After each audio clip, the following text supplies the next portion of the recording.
Hello students, my name is Sandeep Khatri and I welcome you to my session on Indian Contract Act Part 2।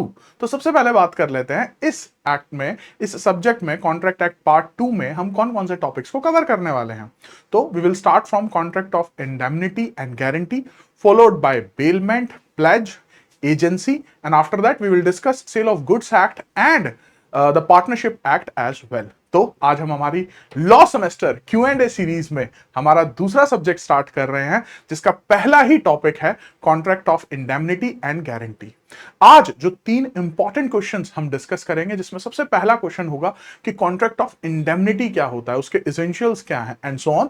इसके अलावा contract of guarantee क्या होता है, उसके essentials क्या हैं, और हमारा लास्ट क्वेश्चन होगा what is the difference between contract of indemnity and contract of guarantee. तो स्टार्ट करते हैं इस सेशन को विदाउट वेस्टिंग अ सेकंड। तो the very first question is define the contract of indemnity and it's essential. तो ये question आपका basically 2 parts में डिवाइडेड है कि भाई कॉन्ट्रैक्ट ऑफ इंडेमनिटी का मतलब क्या होता है और इसके इंपॉर्टेंट एसेंशियल्स क्या क्या है। तो जो आपका सबसे पहला जो क्वेश्चन है उसको हम आंसर करेंगे अवर इंट्रोडक्शन इटसेल्फ। तो देखिए कॉन्ट्रैक्ट ऑफ इंडेमनिटी में ना इन रिलेशन 2 ही सेक्शंस हैं, सेक्शन 124 एंड 125, और 124 हमें इस बात का बहुत अच्छे से आंसर कर देता है कि कॉन्ट्रैक्ट ऑफ इंडेमनिटी क्या है। तो सबसे पहली चीज जो कॉन्ट्रैक्ट ऑफ इंडेमनिटी है दैट इज कि वो एक स्पेशलाइज्ड कॉन्ट्रैक्ट है। डन। क्योंकि जब हम सेक्शन 1 to 75 की बात करते हैं इन इंडियन कॉन्ट्रैक्ट एक्ट, तो वो जनरल प्रिंसिपल्स ऑफ कॉन्ट्रैक्ट की बात करता है, और उसके बाद के जो आपके सेक्शंस हैं वो स्पेशलाइज्ड कॉन्ट्रैक्ट की बात करते हैं। अब इंडेमनिटी का क्या मतलब है, ये कॉन्ट्रैक्ट ऑफ इंडेमनिटी होता क्या है। तो इसके लिए सबसे पहले हम सेक्शन 124 को यूज करेंगे, जो कि कहता है कि contract by which one party, जिसमें एक पार्टी दूसरी पार्टी को क्या कर रही है, प्रॉमिस कर रही है टू सेव द अदर। क्या प्रॉमिस कर रही है कि आपको कोई भी नुकसान होगा caused by him, cause to him by the conduct of the promisor himself और by the conduct of any other person. तो या तो प्रोमिसर की वजह से होगा या किसी और पर्सन की वजह से अगर नुकसान होगा तो उसे हम इंडेमनिफाई करेंगे। अगर इसी को मैं बहुत सिंपल शब्दों में मतलब बताना चाहूं तो यहां पे सेकंड पैरा में हमने इजीएस्ट सिंपल वर्ड्स में बताया आपको कि कॉन्ट्रैक्ट ऑफ इंडेमनिटी क्या होता है। इसमें 2 पार्टीज होती हैं, एक होता है आपका इंडेमनिफायर और दूसरा होता है आपका इंडेमनिटी होल्डर। तो इंडेमनिफायर क्या करता है, एग्री करता है। क्या एग्री करता है, प्रॉमिस करता है कि देखिए मैं आपको कंपनसेट करूंगा अगर आपको कोई भी लॉस या डैमेज होता है, या तो मेरे अपने एक्शन से या किसी थर्ड पार्टी के एक्शन से। तो उस कॉन्ट्रैक्ट को हम कहते हैं कॉन्ट्रैक्ट ऑफ इंडेमनिटी। अब इसको और अच्छे से समझने के लिए हम इसके सेकंड पार्ट पे आते हैं, एक्सप्लेन इट्स एसेंशियल्स। तो कौन कौन से एसेंशियल्स हैं इस पूरे के पूरे कॉन्ट्रैक्ट के। तो सबसे पहला एसेंशियल है कि इसमें आप प्रॉमिस कर रहे हो, प्रॉमिस टू इंडेमनिफाई। कौन कर रहा है प्रॉमिस, कौन कर रहा है, इंडेमनिफायर कर रहा है। किसको कर रहा है, इंडेमनिटी होल्डर को कर रहा है। क्या प्रॉमिस कर रहा है, इंडेमनिफाई करने का। There must be a clear promise to compensate for the loss. क्योंकि अगर जब प्रॉमिस टू इंडेमनिफाई ही नहीं होगा तो किसी भी सिचुएशन में वो क्या नहीं बनेगा, किसी भी सिचुएशन में वो कॉन्ट्रैक्ट ऑफ इंडेमनिटी नहीं बनेगा। Now coming to the second essential. The second essential is about loss must be caused by human conduct. तो यहां पे ह्यूमन कंडक्ट कौन है, किसकी वजह से नुकसान होना चाहिए। जब आप सेक्शन 124 को ही अच्छे से पढ़ते हैं तो उसमें साफ साफ लिखा हुआ है या तो प्रोमिसर, जो कि कौन है, प्रोमिसर कौन है, इंडेमनिफायर, और या फिर कोई थर्ड पर्सन, उसकी वजह से अगर नुकसान होता है तो फिर यहां पर कौन देगा, जो है loss must be caused by human conduct. तो चाहे उसमें आपका प्रोमिसर आ जाए, इंडेमनिफायर आ जाए, या थर्ड पार्टी आ जाए, तो फिर आपका इंडेमनिफायर ही जो है उस लॉस को कंपनसेट करेगा।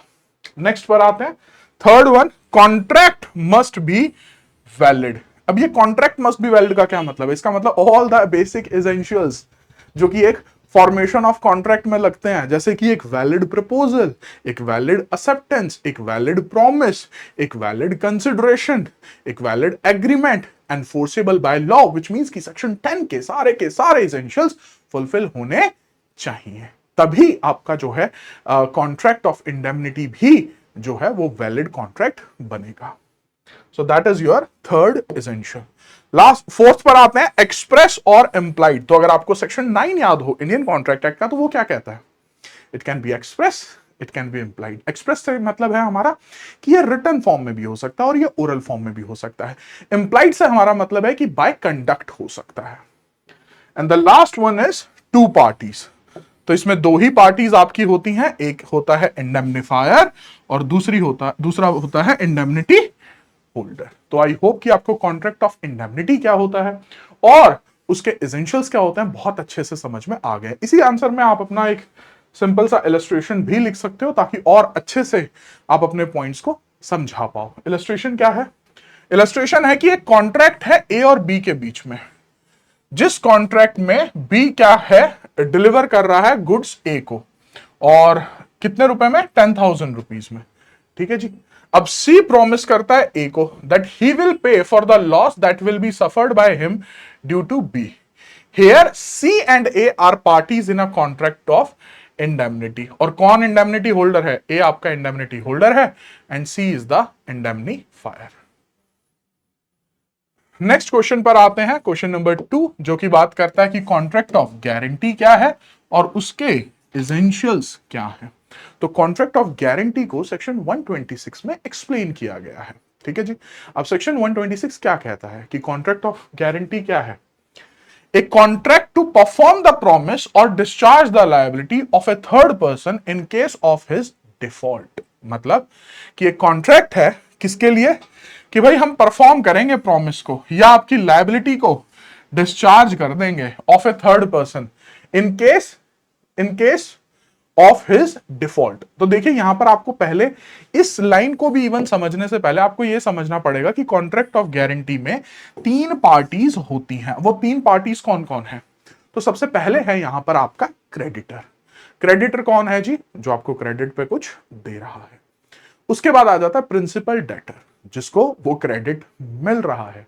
और फिर आ जाती है आपकी last third party, that is surety, जो कि इंश्योर कर रहा है, जो कि श्योरिटी दे रहा है क्रेडिटर को कि इन केस अगर प्रिंसिपल डेटर डिफॉल्ट कर जाता है तो I am there, which means कि अगर ये डिफॉल्ट कर जाता है तो जो आप इनका प्रॉमिस है वो मैं परफॉर्म करूंगा, या जो भी इनकी लायबिलिटी है वो मैं आपको चुकाऊंगा। अब इसी को बहुत ही सिंपल से एग्जांपल से समझते हैं। मान लीजिए एक तरफ हम रख लेते हैं बैंक को, एक तरफ रख लेते हैं मिस्टर ए को, और एक तरफ रख लेते हैं मिस्टर सी को। तो मिस्टर ए को बैंक से पैसे चाहिए, लेकिन बैंक ने देने से मना कर दिया।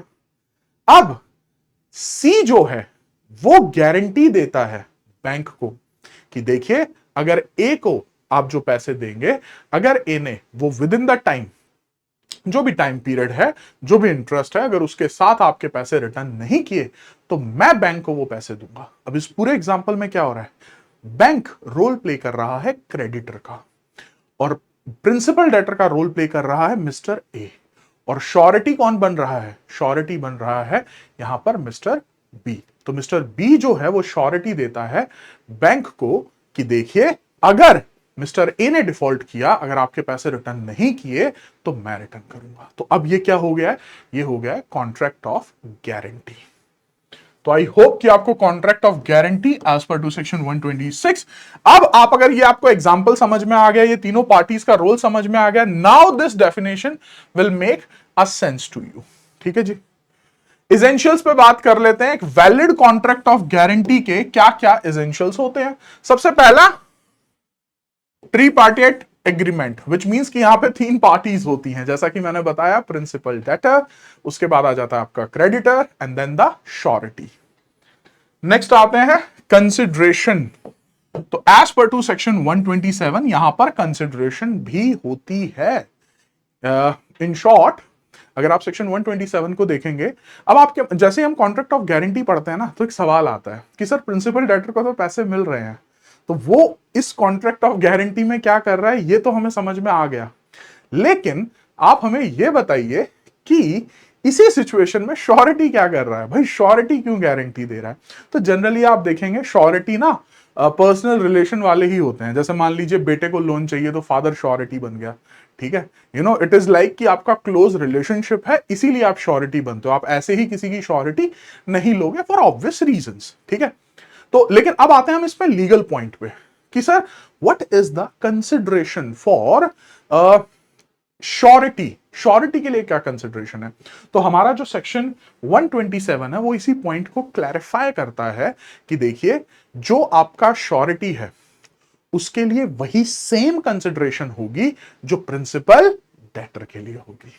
तो विच मींस कि बेटे को अगर बैंक लोन दे रहा है और फादर श्योरिटी बन रहा है तो फादर के लिए कंसिडरेशन क्या हुई कि आपने मेरे बेटे को लोन दे दिया है।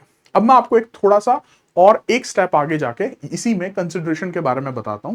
अगर आप बहुत स्मार्टली एंड डिलीजेंटली अगर इलिस्ट्रेशंस पढ़ेंगे सेक्शन 127 की तो आपको एक कॉन्सेप्ट निकल के आएगा कि जब हम एक जनरल कॉन्ट्रैक्ट की बात करते हैं तो उसमें जो कंसिडरेशन होती है वो प्रेजेंट, पास्ट एंड फ्यूचर तीनों हो सकती है।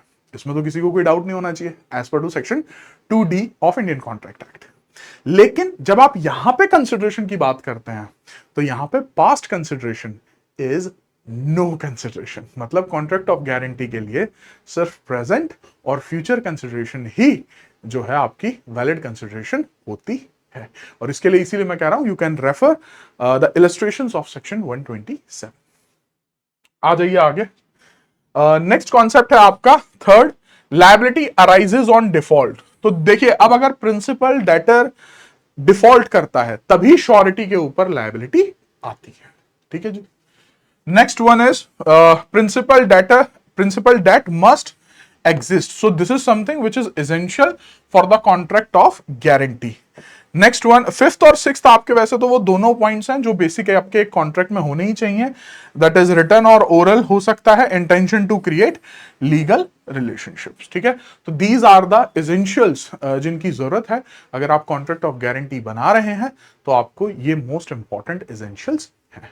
अब यहां पर एक लैंडमार्क जजमेंट के बारे में भी बात कर लेते हैं, जो कि ये कहती है the court held that if two come to a shop, अगर दो लोग एक दुकान पर गए और वहां पर एक ने सामान खरीदा and the other to give him credit promises the seller if he does not pay you I will. तो मतलब यहां पे जहां से सामान खरीदा जा रहा है, जो दो लोग गए दुकान पे, एक ने सामान खरीदा और दूसरे ने कहा कि भैया ये आपको पैसे दे देगा, अभी इसको क्रेडिट पे सामान दे दो, अगर इसने कल को पैसे नहीं दिए तो मैं पे करूंगा।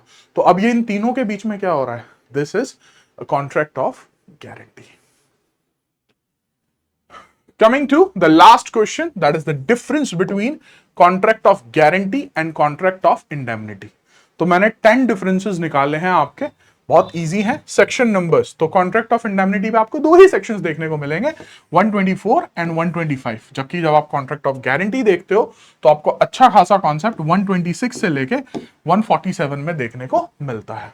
उसके बाद मीनिंग, जो कि मैं आपको अभी अभी पढ़ाया ही है, ठीक है, कि इंडेमनिफायर क्या कर रहा है, प्रॉमिस कर रहा है, क्या प्रॉमिस कर रहा है, टू इंडेमनिफाई, ठीक है, किसको, इंडेमनिटी होल्डर को, कब, अगर उसको कोई सर्टेन लॉस होता है तो। अब वो यहां पे मैंने सर्टेन लॉस क्यों लिखा है, यहां पे सर्टेन लॉस इसलिए लिखा है स्टूडेंट्स क्योंकि वो लॉस कैसा होना चाहिए, bye human conduct. Human conduct कौन, या तो प्रॉमिसर इंडेमनिफायर की वजह से या फिर किसी थर्ड पर्सन की वजह से।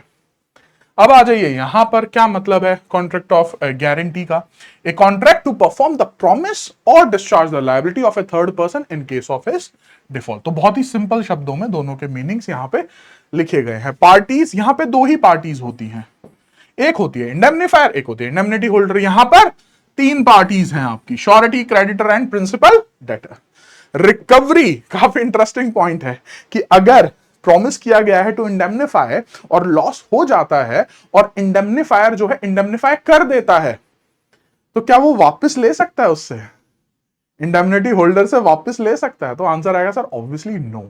लेकिन जब आप कॉन्ट्रैक्ट ऑफ गारंटी पढ़ते हैं, अब यहां पर क्या हो रहा है, यहां पे जैसे ही प्रिंसिपल डेटर ने डिफॉल्ट कर दिया तो लायबिलिटी किसकी आई, श्योरिटी की। अब जैसे ही श्योरिटी ने पे किया तो surety will come in the shoes of creditor, which means कि अब जो आपका श्योरिटी है अब वो कौन बन जाएगा, क्रेडिटर, और वो कंपेल कर सकता है किसके लिए, रिकवरी के लिए, किसको, प्रिंसिपल डेटर से। ठीक है जी, so surety can recover from the principal debtor. Next आते हैं प्रिंसिपल डेट। अब ये कॉन्ट्रैक्ट ऑफ इंडेमनिटी में this is something which is not applicable at all, लेकिन कॉन्ट्रैक्ट ऑफ गारंटी के लिए तो ये नेसेसरी है, वन ऑफ द एसेंशियल है कि डेट होना चाहिए। Next, number of contract. तो यहां पर एक ही कॉन्ट्रैक्ट है, किस किस के बीच में? इंडेमनिफायर के बीच में और इंडेमनिटी होल्डर के बीच में। लेकिन यहां पे कॉन्ट्रैक्ट ऑफ गारंटी में 3 कॉन्ट्रैक्ट्स हैं। Yes, you heard me right, 3। किस किस के बीच में? जो वो 3 पार्टीज हैं उनके आपस में मिलके 3 कॉन्ट्रैक्ट्स बनते हैं। सबसे पहला बनता है आपका क्रेडिटर और प्रिंसिपल डेटर के बीच में, ठीक है जी। अब दूसरा बनता है कि इन केस अगर प्रिंसिपल डेटर डिफॉल्ट कर जाता है तो पे कौन करता है? श्योरिटी पे करता है, श्योरिटी पे करता है। तो आपका दूसरा बन जाता है in relation with surety and the creditor. और लास्ट तीसरा बन जाता है कि अगर श्योरिटी पे कर देता है तो फिर surety and principal debtor, which means surety आपका रिकवर कर सकता है। नेक्स्ट आइए, nature of liability. Nature of liability का मतलब है कि यहां पे इंडेमनिफायर के ऊपर ही प्राइमरी लायबिलिटी है। जैसे ही नुकसान होगा तो इंडेमनिफायर पे करेगा, लेकिन यहां पे प्राइमरी लायबिलिटी किसके ऊपर है? प्रिंसिपल डेटर के ऊपर। तो मतलब फिर सेकेंडरी किसके ऊपर होगी? सेकेंडरी किसके ऊपर होगी? आंसर इज श्योरिटी के ऊपर। यहां पे कोई सेकेंडरी आपका कॉन्सेप्ट आपका नहीं आएगा। पर्पस, ये तो बल्कि थोड़ा और ऊपर आना चाहिए था, मैंने पर्पस काफी नीचे लिखा है। तो पर्पस वाला डिफरेंस यूजुअली आप जैसे ही सेक्शन नंबर, मीनिंग और तीसरा डिफरेंस डालते हैं तो आप तीसरा मीनिंग लिख सकते हैं। तो पर्पस क्या है जी? क्यों कर रहे हैं हम कॉन्ट्रैक्ट ऑफ इंडेमनिटी?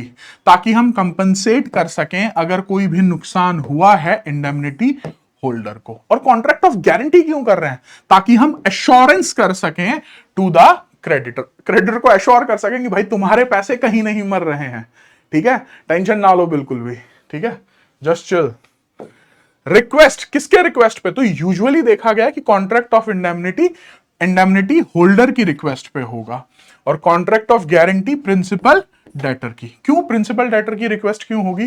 क्योंकि बहुत सिंपल सा रीजन है कि प्रिंसिपल डेटर को पैसे नहीं मिलेंगे राइट तो इसीलिए कॉन्ट्रैक्ट ऑफ गारंटी किया जाता है। Now coming to the last difference, that is illustration, ठीक है जी।